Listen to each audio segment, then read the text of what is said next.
bread, butter, cheese, 3 of the most basic ingredients in the culinary world, but in conjunction with one another, creates a delightful little treat that takes little to no effort and time. A grilled cheese sandwich. Fun fact, something that seems very archaic and has been around forever, but grilled cheese didn't actually show up on US menus until the 1900s. First, we'll be talking today about the equipment and the ingredients you need in order to make one. Second, we'll be then going over how to set up the sandwich. And thirdly is the process itself. All right, so equipment that you need in order to make a grilled cheese sandwich is butter knife, spatula, and a pan, which I have already heating up and hot at the moment. And then the ingredients that you're gonna need is cheese, obviously, 2 slices of bread, and I have a thing of butter right here. Here it is, right here. According to Emma Wartzman, a culinary blogger from bonappetit.com, says that it's best to use cheese that actually melts easily instead of cheeses like Parmesan and stuff, because it's quite difficult for that to melt, while I'm here using Gouda, which is a very easily meltable cheese. And it's best to use less grainy breads than it is to use grainy breads. So white is usually the best when it comes to making a grilled cheese sandwich. All right, so you take your butter knife, right? And you're going to make sure you evenly butter every side because you want to get a good golden brown color on each side. So you want to make it completely even. Okay. And make sure you do this for both slices of bread. All right, now we will do the next one.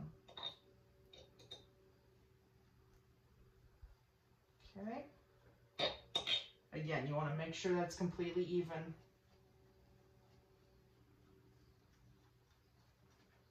All right. Once you do that, you want to make sure that you turn on your pan and set it to medium-low heat. I've already gone ahead and done that to save some time in order to keep this within the time constraints. So, once you've done that, you literally just place a piece of bread on. You place your cheese in, and you lay this piece of bread on top. So, according to Rachel Ray, it is best to ensure that you leave each side 2 minutes each. So 2 minutes on this side, flip, 2 minutes on the other side, and then you want to repeat it one more time. Flip 2 minutes, flip 2 minutes. I say personally that it depends on the type of stovetop and the type of pan that you have, because cooking times always may vary. So we will be doing this. And you want to make sure gold to gold brown. That is the color that you want. And you want to make sure that you melt your cheese, and you don't want it to just be the bread getting toasted, basically, and the cheese itself not melting, which is why I went with Gouda, because it's something that melts easier. So we're going to give that just a second. All right.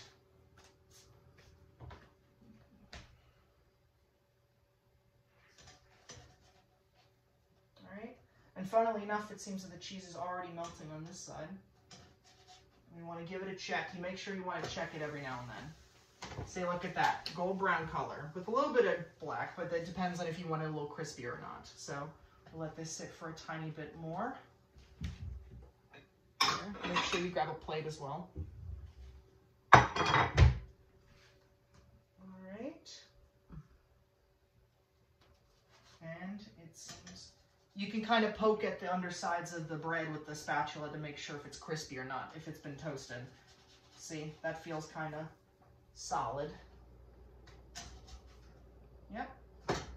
As you can see, gold right there. All right, and then make sure, turn off your pan, put it back there. All right, and right here, you have a delicious golden grilled cheese sandwich. Super basic.